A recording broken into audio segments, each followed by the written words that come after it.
So I wanted to talk about inspirations and what inspires me. Who inspires me? Now I'm going to get the soppy bit out to begin with. Obviously, both of my parents are massive, massive inspirations of mine and the big influences on my life. And I would be nowhere without them. I'd be nowhere without them. I'd be on the streets, really. I aspire to be them every single day. They're literally the best people in my life at this very moment in time. So, now that is over and done with, let's talk about some artists. Right. I'm a really big fan of surrealism and abstract art. And when I first started looking into those sort of art movements, the main artist that stood out for me was Basquiat. I love his use of lines, his use of tones, his colours, the way that they all sort of layer on top of each other, and how he can make something very sort of grotesque look beautiful, really. So another artist that sort of brings in surrealist and abstract-esque sort of stuff into his work, I think he's Spanish, I'm not too sure, but he's an illustrator called Philippe Booyah. I'm a massive fan of his work.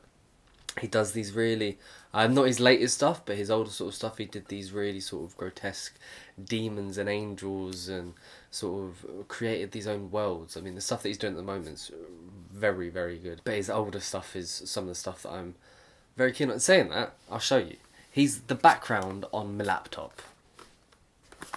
There you go. Oh, there you go. That's the sort of stuff that he does. So yeah. Most recently, a lot of my style is based around artists like David Shrigley, Ralph Steadman, Mr. Bingo, especially David Shrigley. David Shrigley's work I absolutely adore. If you haven't got it, get this book. Trust me, it's a brilliant read, and it has really ridiculous, really sort of like ridiculous drawings and poems and, you know, stuff that you will laugh at.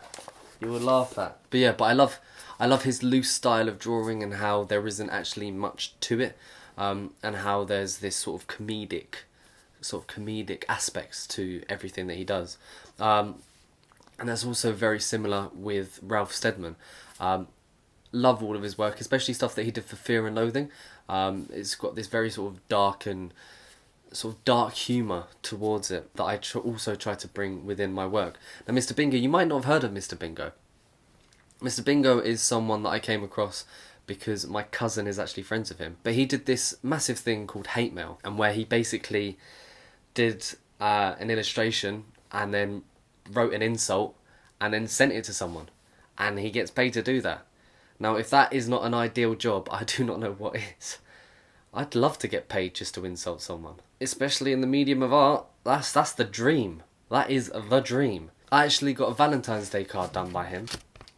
So this is the sort of stuff that he does, if it wants to focus. There we go. Look at that. But yeah, if you don't know his work, make sure to check him out because he is ridiculously good at what he does. You know, music. There's a lot of music that I listen to which gets me in the mind state and gets me creating. Recently, not too sure recently.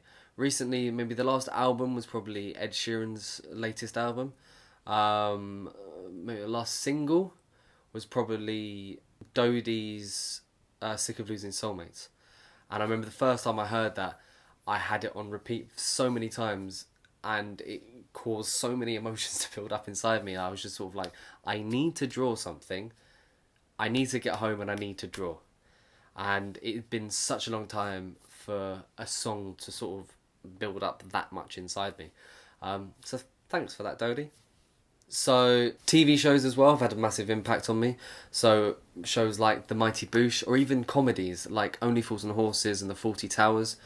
The comedic side of things I like to bring sort of within my work, and I like to sort of test how far I can push things and see sort of what jokes I can do.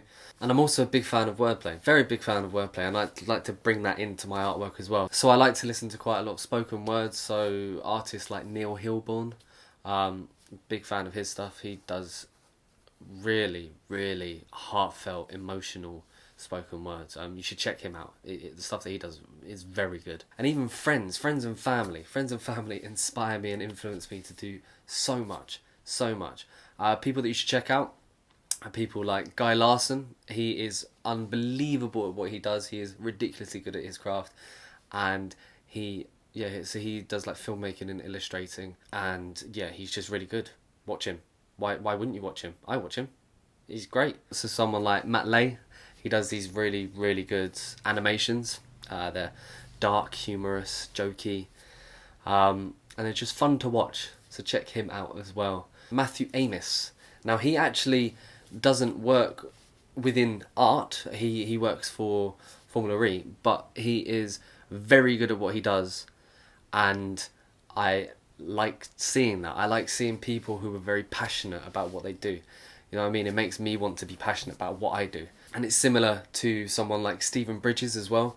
He's a magician, but he is extremely passionate at what he does, and he's very good at his craft. And watching friends and people around you want to be the best that they can be should make you want to feel better about yourself and be better.